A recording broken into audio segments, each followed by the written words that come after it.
They weren't whispering. They wanted him to hear it. At his boots, at his old jacket. He can't afford this land. The auctioneer called for bids. Then the old farmer raised his hand. Calm, steady, and the number he said next erased every laugh in the room. If you want to know what happens next, click the subscribe button below and stay with us. It was March of 1985. Cold wind cut through the wooden gaps of the Grady County auction barn. Dust floated in the air like it had for decades. The same barn where men had lost farms, and others had bought them cheap. Arthur Tidwell stood in the third row, not the front, not the back, just enough to see the auctioneer clearly. His jacket was faded canvas. His boots were old Red Wings, repaired twice. Nothing about him said buyer. Everything about him said survivor. In the front row sat Warren Caldwell, polished boots, silver belt buckle, the largest landowner in the county, or at least he had been.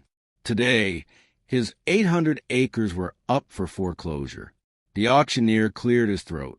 Prime bottomland, 800 acres. We'll start at 400 an acre. Silence. Corporate buyers stood near the wall, arms crossed. They were waiting for desperation to lower the price. Warren stared at the floor. Arthur didn't move. Then the auctioneer repeated, 400 per acre. Do I hear 400?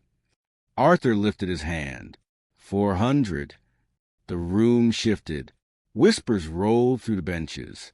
That's the barefoot farmer. He farms 80 acres. He doesn't even own new equipment. Warren turned around slowly. Their eyes met. Recognition. 6 years ago, in this same barn, Warren had laughed at Arthur for showing up without shoes. Told him a man without boots had no business bidding on equipment. Arthur remembered, but he didn't smile now. 450, the auctioneer called. A corporate bidder raised his paddle. 450. Arthur didn't hesitate. 500. Now the room was fully awake. Corporate buyers exchanged glances. They weren't expecting resistance. 550. 600. Arthur's voice stayed level. 700. That number hit hard. 700 per acre meant $560,000. More than most people in that room had ever seen combined. The laughter was gone. Now there was calculation. Corporate buyers leaned together, whispering numbers. The market was unstable. Interest rates were high. Land values were falling. 700 might be too much risk. They lowered their paddles. The auctioneer scanned the room. 700 per acre. Going once. Silence. Going twice. Warren's breathing was heavy. Sold. The gavel came down. Arthur Tidwell now owned the best 800 acres in Grady County. The man they mocked at the auction had just erased an empire. But that wasn't the real shock. The real shock was how he was going to pay for it. When the gavel fell, the room didn't clap. It didn't cheer. It just stared. 800 acres. $700 an acre. $560,000. And the quiet farmer in the third row had just bought it. The auctioneer adjusted his glasses. Sir, if you'll come forward to settle the paperwork. Arthur stood slowly, not proud, not nervous, just steady.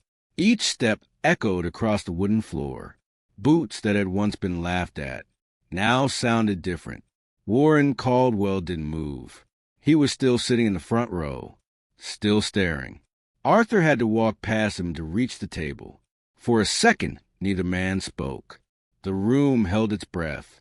Then Warren said quietly, "You don't have that kind of money." It wasn't an insult. It was disbelief. Arthur stopped. "You're right," he said calmly. A ripple of confusion moved through the crowd. The auctioneer frowned. Corporate buyers leaned forward. Warren blinked. "What?" "I don't have $560,000, Arthur repeated.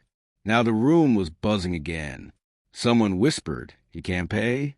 Another said it was a bluff.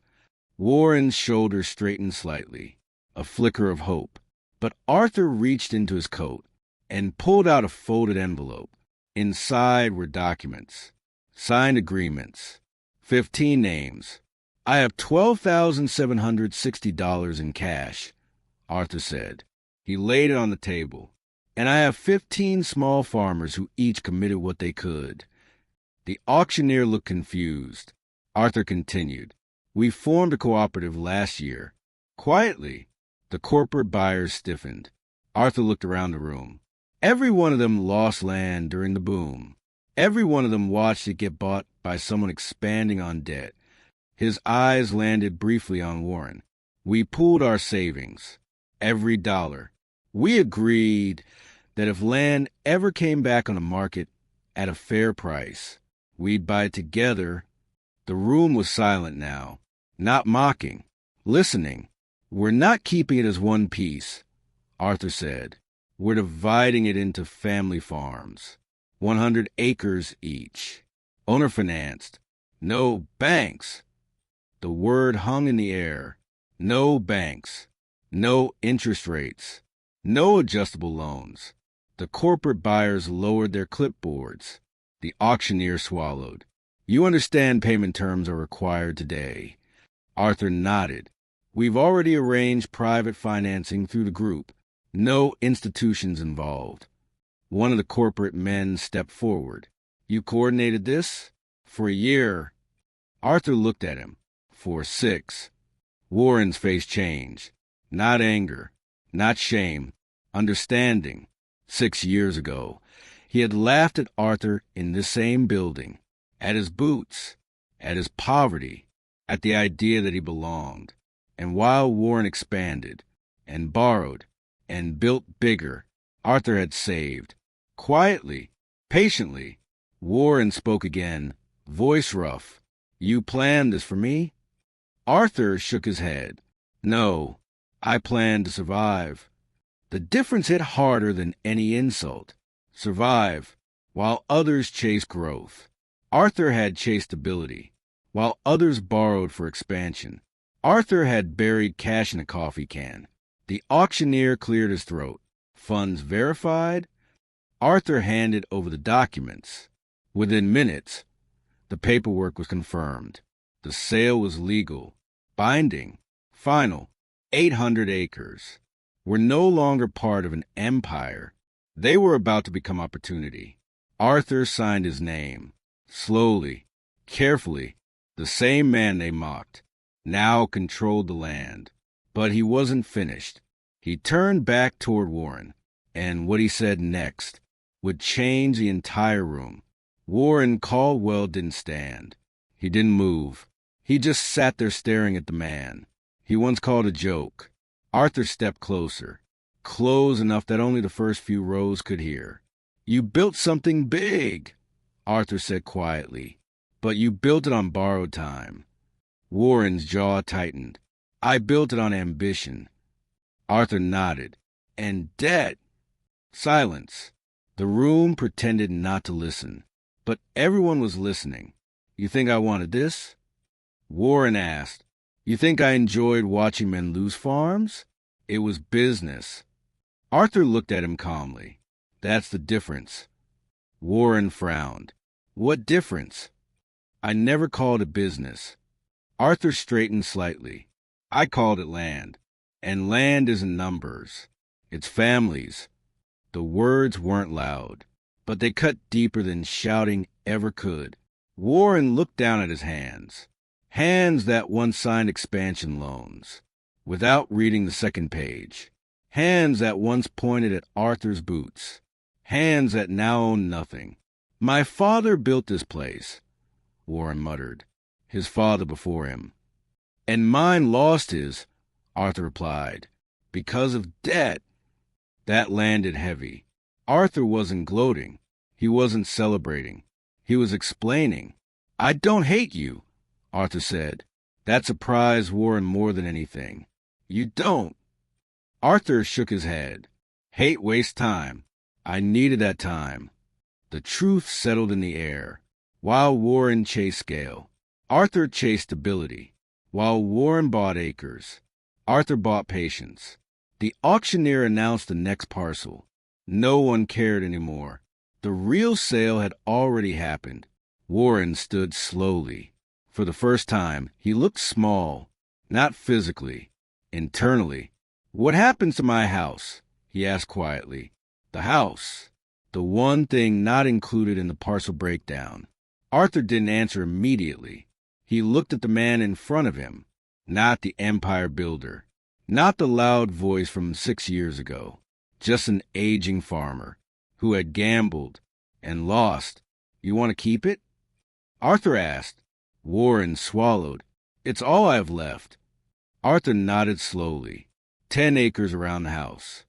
Warren looked up sharply. "You'll sell it?" Arthur shook his head. "I'll hold the deed. You can live there. No rent." The front rows gasped softly. Warren stared. "Why?" Arthur's voice was steady. "Because someone should learn from this, and someone should tell it." "What do you mean?" "I mean," Arthur said, "every young farmer who thinks debt makes him strong needs to hear what it really does." Warren's face shifted. "You want me to admit I failed?" Arthur met his eyes. "I want you to tell the truth." The room was completely silent now. Not a cough, not a shuffle, just listening. "You laughed at me once," Arthur continued, "and I learned something that day." Warren said nothing. Arthur's eyes didn't move. "I learned that the man who owns nothing, but owes nothing, is stronger than the man who owns everything, but belongs to the bank." The sentence landed. Heavy, final. Warren closed his eyes briefly. 6 years ago, he had pointed at bare feet. Today, he stood barefoot in pride. "All right," Warren said quietly. "I'll tell it." Arthur nodded. "Good." He turned and walked toward the exit, not to celebrate, not to pose, just to go home. But as he reached the door, something unexpected happened. One of the farmers in the back stood up, then another, then another. No applause, just men removing their hats. Respect, real respect, not fear, not money, respect. Arthur paused at the doorway. For 1 second, he didn't smile, he didn't wave. He simply adjusted his boots and stepped outside. The laughter from 6 years ago had finally gone quiet. But what would happen next would echo far beyond this auction barn. The next morning, Grady County felt different. Not louder, not dramatic, just different. Word had already spread, not through newspapers, not through radio, through front porches, through grain elevators, through quiet conversations that begin with, "Did you hear what happened yesterday?" By sunrise, everyone knew. Arthur Tidwell bought Warren Caldwell's empire, and he didn't do it alone. That afternoon, 15 farmers met at Arthur's barn. Same 80 acres. The same place people once called too small to matter. Now trucks filled the dirt driveway. Men stepped out slowly, nervous, hopeful. Some of them had lost land to Warren years ago. Some had been forced to rent back fields their fathers once owned. Arthur stood in front of them. No speech prepared. No grand announcement. Just truth. "We split it evenly," he said. "Fair prices. Owner financing. No bank interest." One man blinked. "No bank." Arthur shook his head. "We do this clean. We do this slow. We do this right." Another farmer spoke carefully. "What if prices drop again?" "They will," Arthur said calmly. "And we survive anyway." "How?" "Because none of U.S. will owe more than we can carry." That line settled in the barn like dust and sunlight. This wasn't expansion. This was correction. Over the next few months, the paperwork moved quietly. No headlines, no celebrations, just land being divided. 800 acres turned into family farms again. Children ran through fields that once fell out of reach. Old fences were rebuilt. New crops planted. Debt stayed low. Ownership stayed local. Warren kept his house, 10 acres around it. Arthur held the deed exactly like he said he would. No rent, no contract traps, just a handshake. The same handshake that once never happened. And Warren kept his promise. He started speaking. County fairs, high schools, farm bureaus. He stood in front of young farmers and said the words no one expected. I built fast. I borrowed heavy. I thought bigger meant stronger. I was wrong.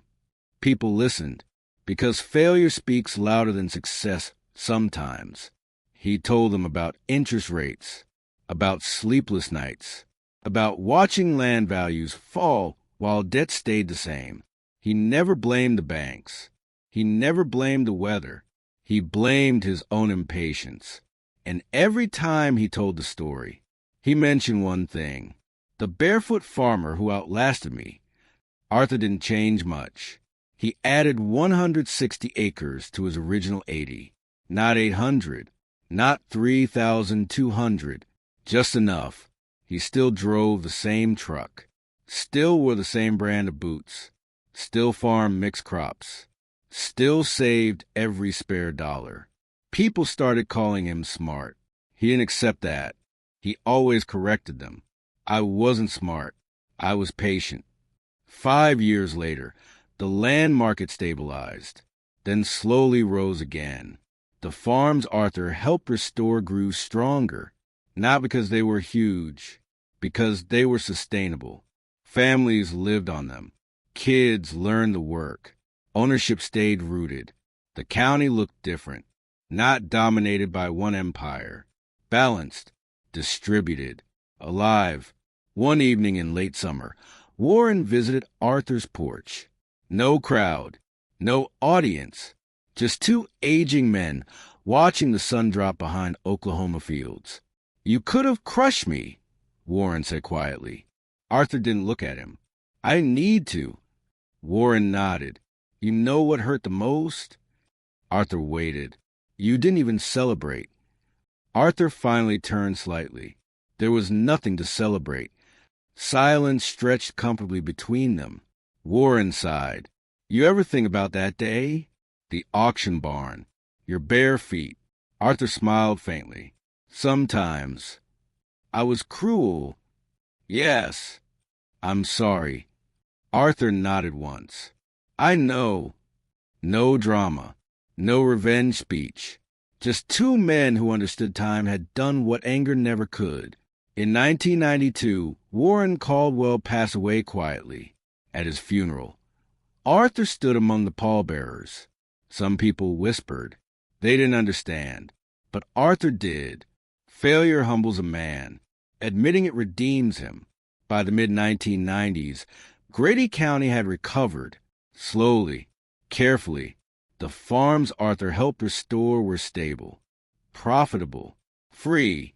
The lesson had settled deep in the soil. Stay small if you must. Stay poor if you must. But stay free. Every November, Arthur still drove to the auction barn. Not to bid, not to sell, just to sit. And remember, the cold concrete, the laughter, the raised hand, and the number that silenced the room. But the story wasn't really about that number. It was about what came after. Because humiliation fades, anger fades, but patience compounds. And in the end, the quiet man with nothing owned the future. Years passed, and something strange began to happen. People stopped talking about the day Warren Caldwell lost his land. They started talking about the day Arthur Tidwell changed the county. There's a difference. One is collapse. The other is correction. By 1995, the 15 farmers who joined Arthur's consortium had paid down nearly half their owner finance balances. Not because the land suddenly became gold, but because the terms were fair. No compounding interest crushing them. No surprise rate hikes. No balloon payments waiting to explode. Just steady payments, steady work, steady growth. And when crops were bad, they adjusted together. Because none of them answered to a bank. They answered to each other. Arthur never positioned himself as leader. He never sat at the head of meetings. He never gave long speeches. He just kept showing up, kept farming, kept paying attention. And over time, something deeper grew. Trust, the kind you cannot buy, the kind you cannot force, the kind built quietly when no one is watching. One afternoon, a young farmer named Caleb knocked on Arthur's door. Caleb was 27, recently married, trying to lease 60 acres from an out-of-state investor. The lease terms were brutal. High rates, short duration, no stability. Caleb looked nervous, sitting on Arthur's porch. They say you know how to build something without banks, he said. Arthur leaned back in his chair. I know how to build something without rushing. Caleb swallowed. I don't want to lose what I'm starting.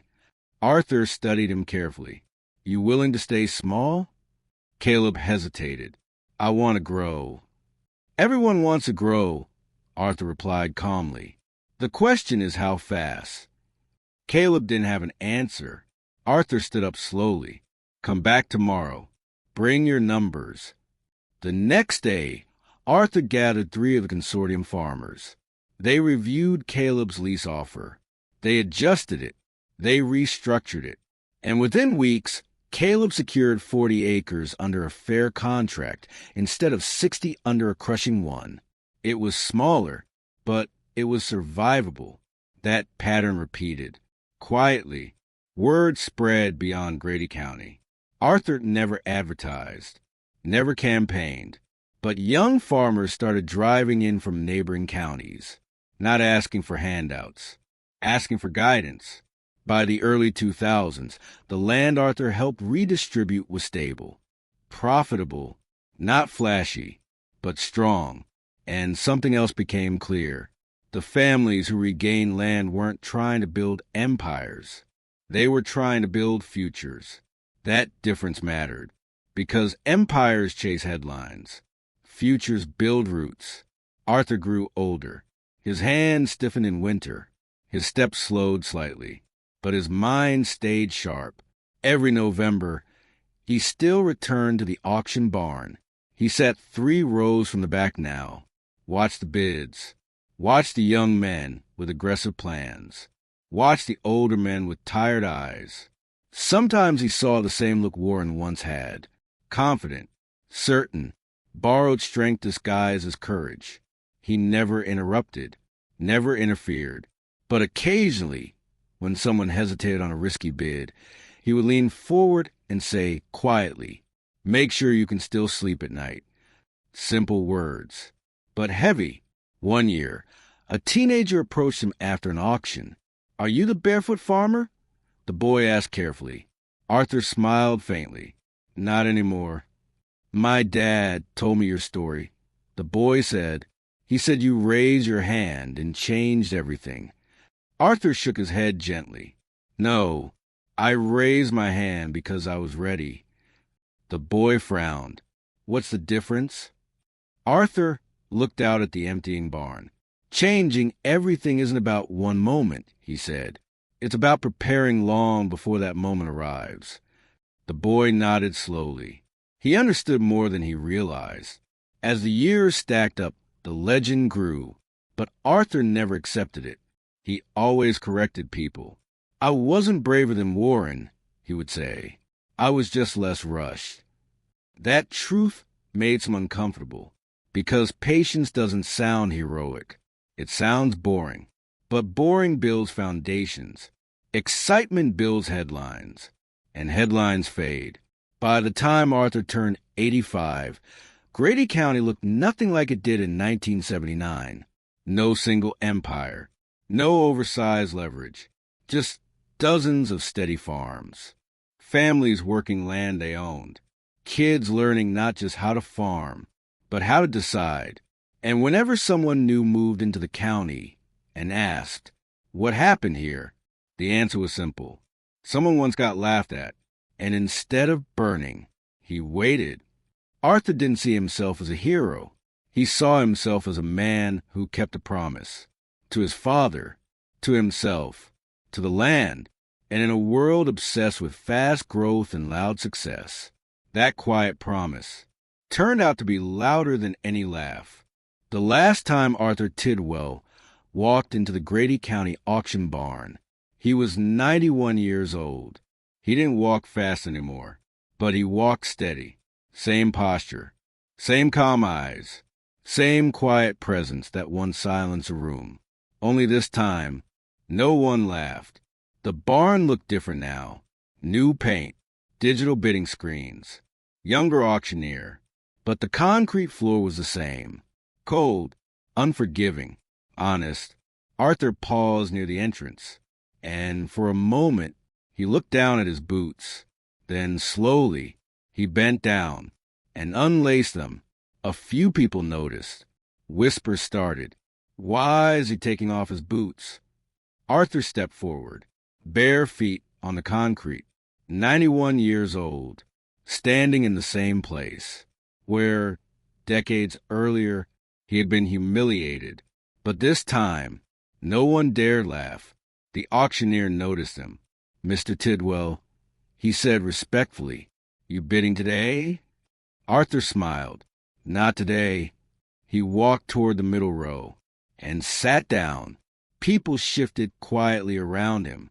Young farmers, land investors, bank representatives, all aware of who he was, all aware of what he represented.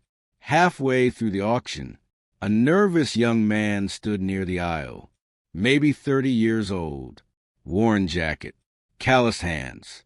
You could see the tension in his shoulders. He was staring at a 120-acre parcel, coming up for bid, prime soil, but risky price. Arthur watched him carefully. The bidding started.